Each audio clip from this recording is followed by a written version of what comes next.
ओम शांति। आज है 4 नवंबर शिव बाबा की साकार मुरली।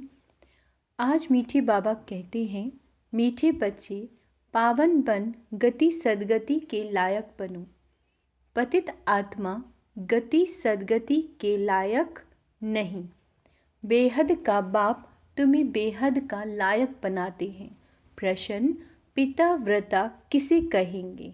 उसकी मुख्य निशानी सुनाओ। उत्तर, पिता व्रता वो है जो बाप की श्रीमत पर पूरा चलते हैं, अशरीरी बनने का अभ्यास करते हैं, अव्यभिचारी याद में रहते हैं। ऐसे सपूत बच्चे ही हर बात की धारणा कर सकेंगे। उनके ख्यालात सर्विस के प्रति सदा चलते रहेंगे।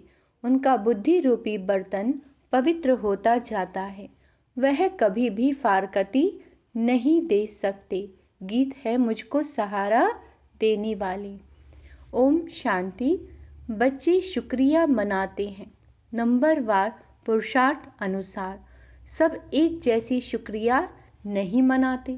जो अच्छी निश्चय बुद्धि होंगे और जो बाप की सर्विस पर दिल व जान, सिख व प्रेम से उपस्थित हैं, वो ही अंदर में शुक्रिया मानते हैं। बाबा, कमाल है आपकी। हम तो कुछ भी नहीं जानते थे। हम तो लायक नहीं थे आपसे मिलने के। सो तो बरोबर है, माया ने सबको न लायक बना दिया है। उनको पता ही नहीं कि स्वर्ग का लायक कौन बनाता है और फिर नर्क का लायक कौन बनाते हैं। वह तो समझते हैं कि सदी गति और सदगति दोनों का लायक बनाते हैं बाप। बाबा कहते हैं नहीं, तो वहाँ के लायक कोई है ही नहीं। खुद भी कहते हैं हम पतित हैं। यह दुनिया ही पतित है। साधु संत आदि कोई भी बाप को नहीं जानते। अभी बाप ने तुम बच्चों को अपना परिचय दिया है। कायदा भी है, बाप को ही आकर परिचय देना है। यहाँ ही आकर लायक बनाना है, पावन बनाना है। वहाँ बैठे अगर पावन बना सकते तो फिर इतने नालायक बनते ही क्यों? तुम बच्चों में भी नंबरवार पुरुषार्थ अनुसार ही निश्चय बुद्धि है। बाप का परिचय कैसे देना चाहिए, यह भी अकल होना चाहिए। शिवाय नमः भी जरूर है। वही माता पिता ऊंचे ते उच्च, ब्रह्मा विष्णु शंकर तो रचना है। उनको क्रिएट करने वाला जरूर बाप होगा। माँ भी होनी चाहिए। सबका गॉड फादर तो एक है जरूर। निराकार को ही गॉड कहा जाता है। क्रिएटर हमेशा एक ही होता है। पहले पहले तो परिचय देना पड़े अल्फ का। अल्फ यानी अल्लाह। यह युक्ति युक्त परिचय कैसे दिया जाए, यह भी समझना है। भगवान ही ज्ञान का सागर है। उसने ही आकर राजयोग सिखाया। वह भगवान कौन है, पहले अल्फ की पहचान देनी है। बाप भी निराकार है, आत्मा भी निराकार। वह निराकार बाप आकर बच्चों को वर्षा देते हैं। किसके द्वारा, तो समझाएंगे ना। नहीं तो राजाओं का राजा कैसे बनाया? सतयुगी राज्य किसने स्थापन किया? हेवन का रचयिता कौन है? जरूर हेवनली गॉड फादर ही होगा। वह निराकार होना चाहिए। पहले पहले फादर की पहचान देनी पड़ती है। श्री कृष्ण को और ब्रह्मा विष्णु शंकर को फादर नहीं कहेंगे। उनको तो रचा जाता है। अब सूक्ष्म वतन वालों को भी रचा जाता है। वह भी क्रिएशन है। फिर स्थूल वतन वालों को भगवान कैसे कहेंगे? गाया जाता है देवताय नमः, वह है शिवाय नमः। मुख्य है ही यह बात। अब प्रदर्शनी में तो घड़ी घड़ी एक बात नहीं समझाएंगे। यह तो एक एक को अच्छी रीति समझाना पड़े, निश्चय कराना पड़े। जो भी आए उनको पहले ये बताना है कि आओ तुमको फादर का साक्षात्कार कराएं। फादर से ही तुमको वर्षा मिलना है। फादर ने ही गीता में राजयोग सिखाया। श्री कृष्ण ने नहीं सिखाया। बाप ही गीता के भगवान हैं। नंबर 1 बात है ये। श्री कृष्ण भगवानुवाच्य नहीं है। रुद्र भगवानुवाच्य व सोमनाथ शिव भगवानुवाच्य कहा जाता है। हर एक मनुष्य की जीवन कहानी अपनी अपनी है, एक ना मिले दूसरे से। तो जो भी आए तो पहले पहले इस बात पर समझाना है। मूल बात समझाने की यह है, परम पिता परमात्मा ऑक्यूपेशन यह है। वह बाप है, ये बच्चा है। वह हेवनली गॉड फादर, यह हेवनली प्रिंस है। यह बिल्कुल क्लियर कर समझाना है। मुख्य है गीता, उनके आधार पर ही और शास्त्र हैं। सर्वशास्त्रमय शिरोमणि भागवत गीता। मनुष्य कहते हैं तुम शास्त्र वेद आदि को मानते हो। अरे हर एक अपने धर्म शास्त्र को मानेंगे, सभी शास्त्रों में। बाबा कहते हैं सभी शास्त्रों को थोड़े ही मानेंगे। हाँ, सब शास्त्र हैं जरूर, परंतु शास्त्रों को जानने से भी पहले मुख्य बात है बाप को जानना, जिससे वर्षा मिलना है। वर्षा शास्त्रों से नहीं मिलेगा, वर्षा मिलता है शिव बाबा से, बाप से। बाप जो नॉलेज देते हैं, वर्षा देते हैं, उसका पुस्तक बना हुआ है। पहले पहले तो गीता को उठाना है। गीता का भगवान कौन, उसमें ही राजयोग की बात आती है। राजयोग जरूर नई दुनिया के लिए ही होगा। भगवान आकर पतित तो नहीं बनाएंगे, उनको तो पावन महाराजा बनाना है। पहले पहले बाप का परिचय दे और ये लिखाओ, बरोबर मैं निश्चय करता हूँ यह हमारा बाप है। पहले पहले समझाना है। शिवाय नमः, तुम माता पिता, महिमा भी उस बाप की ही है। भगवान को भक्ति का फल भी यहाँ आकर देना है। भक्ति का फल क्या है यह तुम समझ गए हो। जिसने बहुत भक्ति की है उनको ही फल मिलेगा। यह बातें कोई शास्त्रों में नहीं है, तुम्हारे में भी नंबरवार पुरुषार्थ अनुसार जानते हैं। समझाया जाता है तुम्हारे बेहद के माँ बाप वह हैं। जगत अम्बा जगत पिता भी गाए जाते हैं।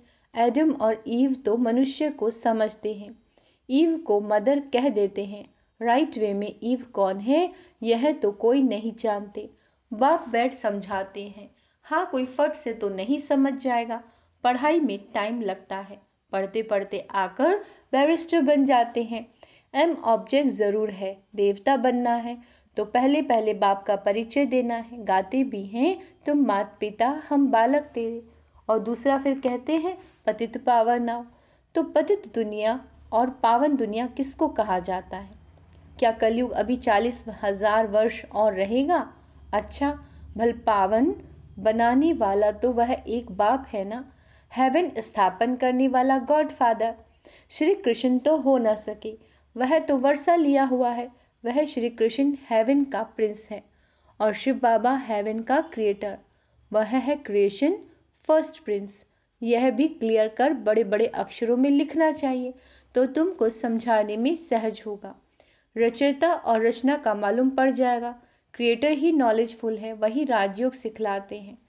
वह कोई राजा नहीं है, वह राजयोग सिखलाए राजाओं का राजा बनाते हैं। भगवान ने राजयोग सिखाया, श्री कृष्ण ने राज्य पद पाया, उसने ही गवाया, उसको ही फिर पाना है। चित्रों द्वारा बहुत अच्छा समझाया जा सकता है। बाप का ऑक्यूपेशन जरूर चाहिए। श्री कृष्ण का नाम डालने से भारत कौड़ी जैसा बन गया है। शिव बाबा को जानने से भारत हीरे जैसा बनता है। परंतु जब बुद्धि में बैठे कि ये हमारा बाप है, बाप ने ही पहले पहले नई स्वर्ग की दुनिया रची, अभी तो पुरानी दुनिया है। गीता में है राजयोग। विलायत वाले भी चाहते हैं राजयोग सीखें, गीता से ही सीखें। अभी तुम जान गए हो, कोशिश करते हो औरों को भी समझाएं कि फादर कौन है। वह सर्वव्यापी नहीं है। अगर सर्वव्यापी है तो फिर राजयोग कैसे सिखलाएंगे? इस मिस्टेक से पर पूरा ख्याल रखना चाहिए। जो सर्विस पर तत्पर होंगे उनके ही ख्यालात चलेंगे। धारणा भी तब होगी जब बाप की श्रीमत पर चलेंगे। अशरीरी भव मनमना भव हो रहे, पति व्रता व पिता व्रता बने अथवा सपूत बच्चा बने। बाप फरमान करते हैं जितना हो सके याद को बढ़ाते रहो। देही अभिमान में आने से तुम याद नहीं करते, न बुद्धि पवित्र होती। शेरनी के दूध के लिए कहते हैं सोने का बर्तन चाहिए, इसमें भी पिता व्रता बर्तन चाहिए। अव्यभिचारी पिता व्रता बहुत थोड़े हैं, कोई तो बिल्कुल जानते नहीं, जैसे छोटे बच्चे बैठे बल यहाँ है परंतु कुछ भी समझते नहीं। जैसे बच्चे को छोटेपन में ही शादी करा देते हैं ना, गोद में बच्चा ले शादी कराई जाती है। एक दो में दोस्त होते हैं, बहुत प्रेम होता है तो झट शादी करा देते हैं। तो यह भी ऐसे है, सगाई कर ली परंतु समझते कुछ भी नहीं। हम मम्मा बाबा की बने हैं, उनसे वर्षा लेना है, कुछ भी नहीं जानती। वंडर है ना, 5-6 वर्ष रहे फिर बाप को अथवा पति को फारकती दे देते हैं। माया इतना तंग करती है तो पहले पहले सुनना चाहिए शिवाय नमः। ब्रह्मा विष्णु शंकर का भी रचयिता यह है, ज्ञान का सागर यह शिव है। तो अब क्या करना चाहिए? त्रिमूर्ति के बाजू में जगह पड़ी है, उस पर लिखना चाहिए कि शिव बाबा और श्री कृष्ण दोनों के ऑक्यूपेशन ही अलग हैं। पहली बात यह है, जब समझाओ तब कपाट खुले। और पढ़ाई है भविष्य के लिए, ऐसी पढ़ाई कोई होती नहीं, शास्त्रों से ये अनुभव नहीं हो सकता। तुम्हारी बुद्धि में है कि हम पढ़ते हैं, सतयुग आदि के लिए स्कूल पूरा होगा और हमारा फाइनल पेपर होगा, जाकर राज्य करेंगे। गीता सुनाने वाले ऐसी बातें समझा नहीं सकते। पहले तो बाप को जानना है, बाप से वर्षा लेना है। बाप ही त्रिकालदर्शी है और कोई मनुष्य दुनिया में त्रिकालदर्शी नहीं। वास्तव में जो पूज्य है वही फिर पुजारी बनते हैं। भक्ति भी तुमने की है और कोई नहीं जानते जिन्होंने भक्ति की है। वही पहले नंबर में ब्रह्मा, फिर ब्रह्मा मुख वंशावली है। आप ही पूज्य भी यह बनते हैं। पहले नंबर में पूज्य, बाबा कहते हैं पहले नंबर में पूज्य, फिर पहले नंबर में पुजारी बने हैं, फिर पूज्य बनेंगे। बाबा कहते भक्ति का फल भी पहले उन्हें मिलेगा, ब्राह्मण ही बनकर फिर देवता बनते हैं। ये कहाँ लिखा हुआ नहीं है। भीष्म पितामह आदि को मालूम तो पड़ा ना कि इन्हों से ज्ञान बाण मरवाने वाला कोई और है। यह समझेंगे जरूर कि कोई ताकत है। अभी तो कहते हैं कोई ताकत है जो इन्हों को सिखाती है। बाबा देखते हैं यह सब मेरे बच्चे हैं, इन आंखों से ही देखेंगे। जैसे श्राद्ध खिलाते हैं पितृ तो आत्मा आती है और देखती है यह फलाने हैं, खाएगा तो आंखें आदि उनके जैसी बन जाएंगी। टेम्परेरी लोन लेते हैं। यह भारत में ही होता है। प्राचीन भारत में पहले पहले राधा कृष्ण हुए, उन्हों को जन्म देने वाले उच्च नहीं गिने जाएंगे। क्या कह रहे हैं बाबा कि जो राधा और कृष्ण को जन्म देंगे उन्हें उच्च नहीं गिने जाएंगे। वह तो कम पास हुए ना। महिमा शुरू होती है श्री कृष्ण से। राधा कृष्ण दोनों अपनी राजधानी में आते हैं, उन्हों के माँ बाप से बच्चों का नाम जायजती है। क्या कह रहे हैं बाबा? उन्हों के माँ बाप से बच्चों का नाम जायजती है। कितनी वंडरफुल बातें हैं। गुप्त खुशी रहती है। बाप कहते हैं मैं साधारण तन में ही आता हूँ, इतना माताओं का झुंड संभालना है, इसीलिए साधारण तन लिया जिससे खर्चा चलता है। शिव बाबा का भंडारा है भोला भंडारी, अविनाशी ज्ञान रत्नों का भी है। और फिर अडॉप्टेड बच्चे हैं, उन्हों की भी तो संभाल होती आती है।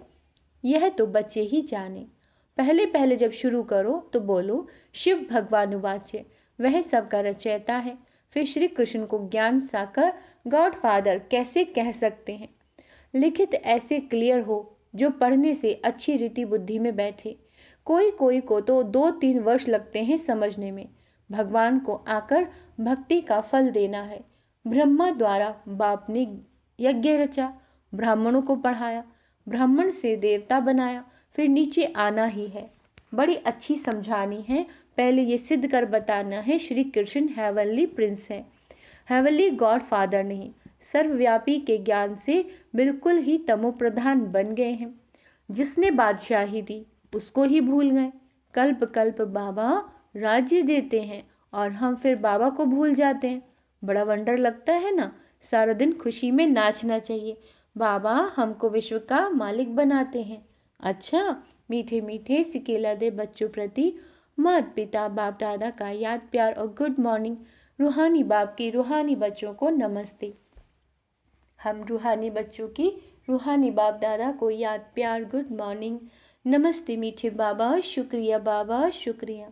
धारणा के लिए मुख्य सार अव्यभिचारी पिता व्रता हो रहना है। याद को बढ़ाते बुद्धि को पवित्र बनाना है। बाप का युक्ति युक्त परिचय देने की विधि निकालनी है। बड़ी युक्ति युक्त तरीके से परिचय देना है। विचार सागर मंथन कर अल्फ को सिद्ध यानी अल्लाह को सिद्ध करना है। निश्चय बुद्धि बंद सेवा करनी है। वरदान स्वयं परिवर्तन द्वारा विश्व परिवर्तन के निमित्त बनने वाले, स्वयं परिवर्तन द्वारा विश्व परिवर्तन के निमित्त बनने वाले श्रेष्ठ सेवाधारी भाव। आप बच्चों ने स्वयं परिवर्तन से विश्व परिवर्तन करने का कॉन्ट्रैक्ट लिया है। स्वयं परिवर्तन ही विश्व परिवर्तन का आधार है।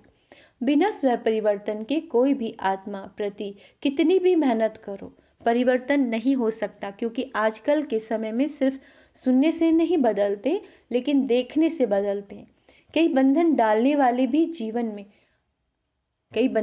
वाले भी जीवन का परिवर्तन देखकर बदल जाते हैं। तो करके दिखाना है, बदल कर दिखाना ही श्रेष्ठ सेवाधारी बनना है। स्लोगन है समय, संकल्प और बोल की एनर्जी। समय, संकल्प और बोल की एनर्जी को वेस्ट से बेस्ट में चेंज कर दो तो शक्तिशाली बन जाएंगे। अच्छा, ओम शांति। तो आज का स्वमान अभ्यास करेंगे। मैं मास्टर सर्वशक्तिवान आत्मा हूँ, मैं श्रेष्ठ सेवाधारी आत्मा हूँ। ओम शांति।